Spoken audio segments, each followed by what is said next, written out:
বাংলাদেশের জনপ্রিয় টেলিভিশন অভিনেতা আরশ খানের সাফল্যের পিছনে যিনি সবচেয়ে বড় শক্তি হয়েছিলেন তিনি তার মা এবং শান্ত স্বভাবের সাহসী মানসিকতার এই নারী।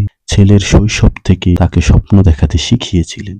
ছোটবেলায় আরশ খান পড়াশোনা ও অভিনয়ের দুই পথে এগিয়ে যেতে চাইলে তিনি প্রথম তাকে সামর্থ্য দেন। আরশের পরিবার খুব সচ্ছল না হলেও তার মা নিজের চাওয়া পাওয়া কমিয়ে ছেলের জন্য সবকিছু করেছেন। তার মা প্রায়ই বলতেন আরশ খান তার মা নীলা ইসলামের মধ্যকার সম্পর্ক গভীর বন্ধুত্বের, যা বিভিন্ন অনুষ্ঠানে তাদের একসঙ্গের উপস্থিতি এবং আরশ খানের কথায় স্পষ্ট।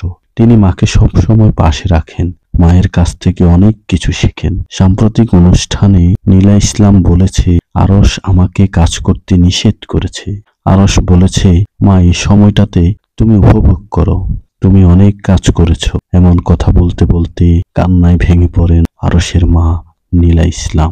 আজকের এই আরশ খান শুধু মায়ের জন্য হয়েছে, মাকে দেখে আমার অভিনয়ে আসা।